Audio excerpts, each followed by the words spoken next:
I still remember the first time I realized that what set off my anxiety wasn't what I thought it was.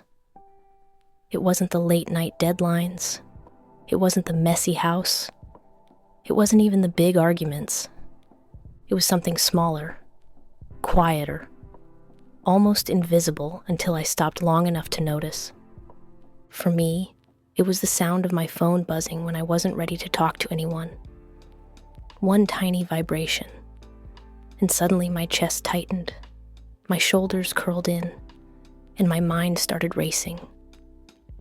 That's when I began to understand something. Anxiety doesn't always announce itself with a bang. Sometimes it sneaks in through the back door, triggered by moments so ordinary that we overlook them. And here's the part I want you to stick around for, because later in this video, I'm going to share a bonus perspective, a reframe, that completely shifted the way I look at my own triggers. It may just change the way you see yours too. But before we dive into today's reflection, let me remind you, I created a free guide called The Edge of Enough. It's designed to help you sort through the noise and name what's actually driving your anxiety, so you can start releasing the weight of expectations that were never really yours to carry. You'll find the link down below, and it's absolutely free. I'm Jane, and welcome back to our space, where we're learning step by step to face what feels hard with both guts and grace. So, if you've ever wondered why anxiety seems to spring up out of nowhere, or why the tiniest things can feel overwhelming, you're in the right place. When we talk about anxiety, it's easy to picture the obvious stressors: a tight deadline, an unexpected bill, or a conflict with someone we love. But the truth is, most of us don't stumble on the obvious. We stumble on the hidden. It might be the smell of a certain perfume that takes you back to a painful memory, or the way someone phrases a sentence just sharp enough to feel like criticism. Sometimes it's even silence itself that triggers the panic, because in that quiet, our thoughts grow louder. These hidden triggers are like landmines buried beneath the surface of our lives. We walk through an ordinary day, and suddenly, boom. We're flooded with feelings that don't seem to match what's happening in the moment. And here's the hardest part. When the trigger doesn't make sense on the surface, we often blame ourselves. We say things like, "Why am I reacting like this? This is ridiculous. I should be stronger." But the truth is, there's nothing ridiculous about it. Your body remembers things your mind has long since filed away, and your nervous system reacts before you even have a chance to reason it out. That's why paying attention, not just to the big storms, but to the subtle breezes, matters so much. And if you're thinking, how do I even begin to spot these? That's where The Edge of Enough comes in.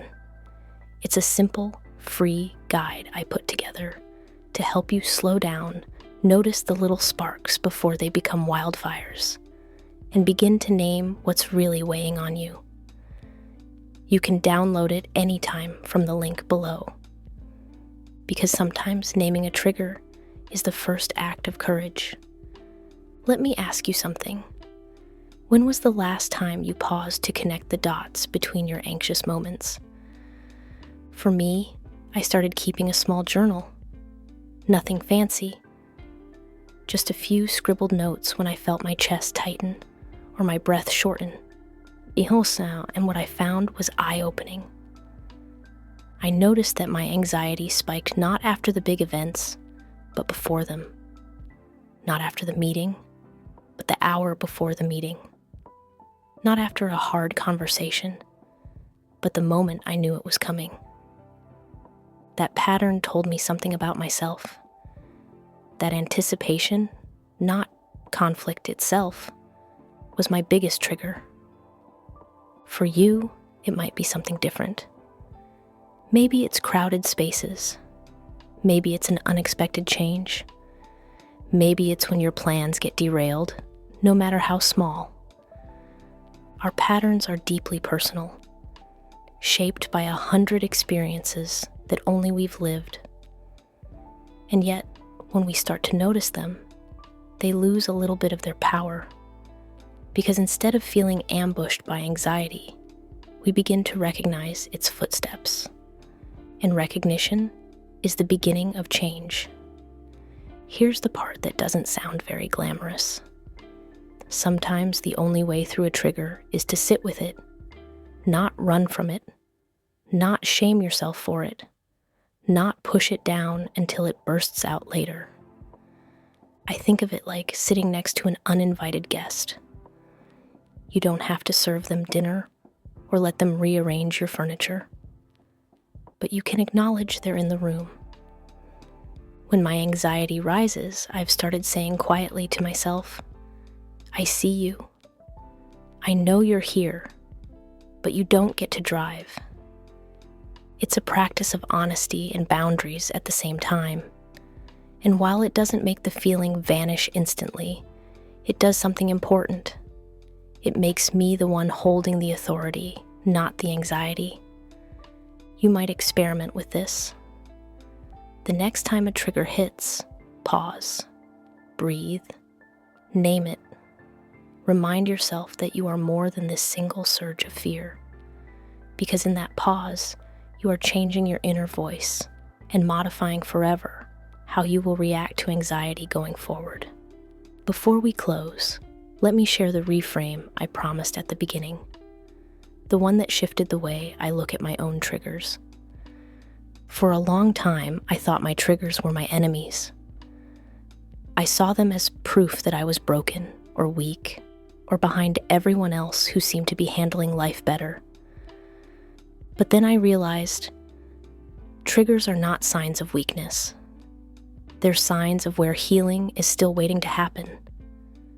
A trigger is not the problem. It's a message, a signal from your body that says, pay attention here. There's something important underneath. And when I started seeing triggers as guides rather than enemies, the shame began to lift. Instead of fighting myself, I could finally start listening. So here's my question for you. What's one small trigger you've noticed in your life? Maybe it's something you only recently connected, or maybe it's something you've carried for years. I'd love for you to share it in the comments, not because it's easy, but because naming it is powerful. And as always, thanks for spending this time with me. I love knowing that we're figuring this out together, step by step. Every step takes guts, and every journey is sustained by grace. I'll see you in the next video. And speaking of next time, we'll be talking about something that's close to my own heart. Starting over without starting from scratch.